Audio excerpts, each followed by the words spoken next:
cut. No, she talked about price gouging, Gene. That's what I'm talking about. She's saying, Gene, please just answer my question. She's talking about price gouging. I understand the other stuff you mentioned.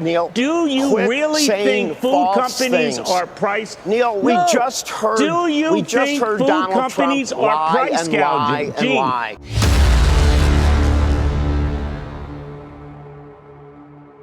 Welcome back to the Dvory Darkins Show. In this video, a Fox News host by the name of Neil Cavato, he clashes with Kamala Harris's senior campaign advisor, who is an absolute clown and is continuing to push this propaganda about her policies.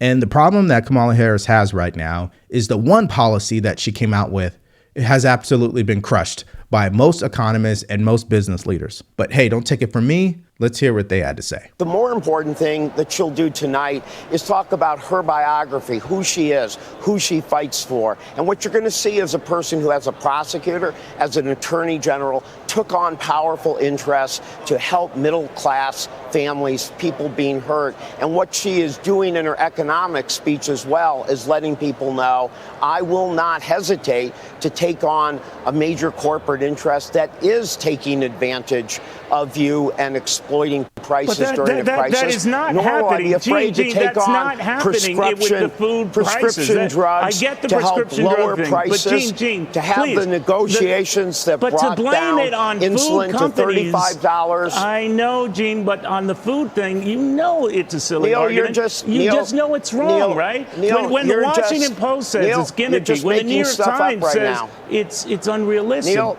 do you think that's wise for her to do tonight? Neil, thank you, but you just made up stuff. You didn't listen to the words she said. What she said in that speech was, first, I will work with business to work for top American goals like affordable housing. She announced a new tax cut. No, she talked about price gouging, Gene. That's what I'm talking about. She's saying, Gene, please just answer my question. She's talking about price gouging. I understand the other stuff you mentioned. Do you really think food companies are price? Neil, we just heard. Do you think food Donald companies Trump are price gouging? Gene, I'm not lying to you. Neil, do you think price gouging is going on? I do think, Neil, I do think that there are nefarious actors in crisis who have taken advantage of things. And I think it is worth looking at the fact that profit margins in the beginning of this year were at the highest level in 20 years. If you listen to what Kamala Harris said in that speech, she said most companies are good, honest, but there are bad actors. And when there's bad actors, whether they're Corinthian, a company that took advantage of students in the way Trump University did, or prescription drugs companies that raise prices, or groceries that manipulate prices, she, unlike Donald Trump, is going to be the champion of the middle class. Yeah, let's talk about this, because if you guys don't understand, the main thing about her economic policy was about price gouging, catching corporations, sticking it to everyday Americans by raising prices on products they shouldn't be raising prices on, right? Because remember, the part of inflation is when the demand supersedes the supply, right? So when more people are spending too much money in the economy, inflation happens. This is why when you go to the grocery store and you see the prices where they're at, it's not because the grocery store is trying to stick it to you. It's because the government did that. And if you listen to Gene Sperling, his language is like, well, the government needs to fix it. The government needs to fix it. No, the government needs to stay out of the free market and let the free market do what it's always done, which naturally evolves and works in the best interests of everyday Americans and these corporations. Do you think it is wise? Do you think it is wise to point fingers at others when a lot of it could have come, innocently or not, from this administration of which she's been a key part, and a lot of the spending initiatives had a habit of bringing up prices? Do you think that's possible? Neil, if you actually listen to her speech, and as opposed to what you were saying, she said what she said. I listened to the whole thing. I wrote it down, and I got a copy of it here. Yeah, right, Neil. And did she or did she not say most companies play by the rules, but there are some who do nefarious actions? We have heard there are 40 states 40 states, Neil, blue states, red states, that have found it necessary to have a price gouging law, not because they think everything that happens is due to bad behavior, why lead with but that? because you want to have deterrence and the ability to tell large companies you do not buy up water bottles in the middle of the crisis. If there is a new strain that scares us. I'm sorry, I have to stop this because, listen, if I was there and I was talking to Gene, I'd be like, well, why lead with this? Why lead with an economic policy like that? Why not just leave price gouging out of the conversation? Doesn't that sound like more of a trivial secondary debate somewhere else behind closed doors? Why did you come out publicly and say something like that? It's just ridiculous. She could have said, I'm going to invest more money into the supply chain to lower the costs of manufacturing and transportation so that when the grocery stores get these products, that they could sell it at a more lower rate. I mean, that would have been more common sense to me when you're talking about a policy you're sharing with everyday Americans who really probably don't even understand economics. So, you know, I just have to say that. On some drug. You do not want a company buying up all the masks and then charging $25 for each one. There is virtually nobody in the American public that thinks that's an acceptable thing. Is there anyone in the American public, when she is dealing with nefarious actors, as she has done as Attorney General, so when bacon goes up 20%, when bacon goes up 20%, who have ripped people off on grocery prices, she is going to be the champion of middle class, and she is going to take them on. But Gene, do you or the administration take any blame? Do you take any blame, Gene? What you are claiming. Gina, I love you dearly, but it's a simple question. I have no agenda here. The right and the left, they both hate me. So let's settle that. Let me ask you this. Is it possible that this administration should take some blame for the double-digit run-up in food prices alone? Any blame at all? Do you accept any blame? Should she accept any blame for that?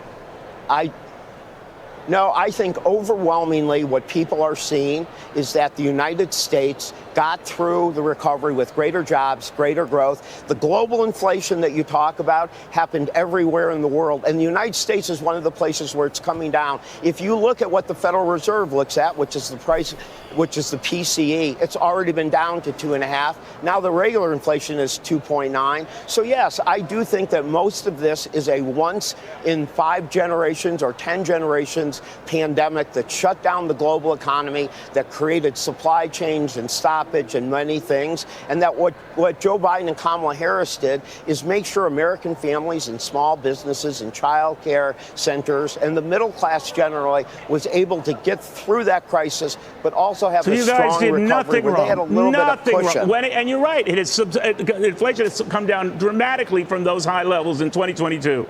But when it did go up and it did spike double digits and food prices rose to the degree they did, do you think your spending had anything at all to do with that? Anything at all?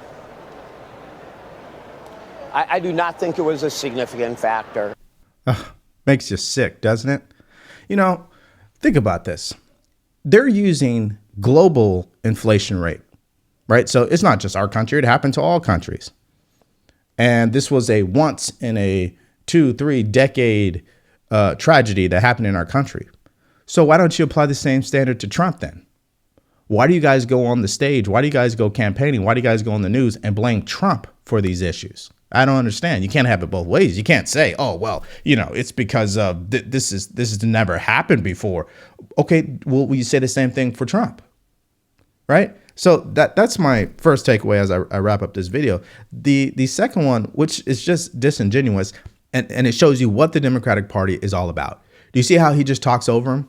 He doesn't even care to answer the questions. He's on script. He's on message. He is not going to accept any responsibility for the damage that has been done to everyday Americans. She's not going to do that. And you could see why her campaign is being operated the way that it is, where they're not acknowledging anything that has gone wrong, right? That is the mindset. Hey, we had nothing to do with it, but we're also going to celebrate it. But hey, we didn't ruin it. Let's blame it on Trump.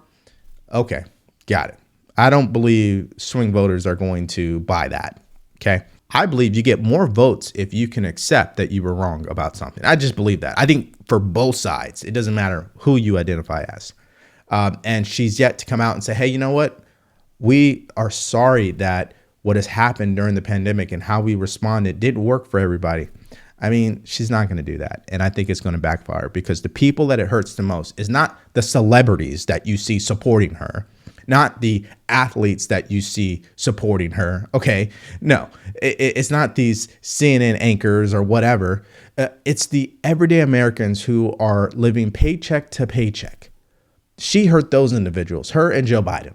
But they're not going to forget that. It doesn't matter what she says. She's had 3.5 years to do something about it, and she hasn't done anything. She's only made it worse. So that's my mindset. What about you? What do you think about her senior campaign advisor, Gene Sparling, going on Fox News? And I think that Neil rips into him and tells him what the reality is about her economic policy and how over the last 3.5 years, she hasn't done anything. She's only made it worse, and she refuses to take any responsibility for it. I want to hear what your thoughts are and more in the comment section below. Thank you for checking out the video today. Make sure you like, share, and subscribe to the channel. Stay grateful, stay focused, and stay true. Peace.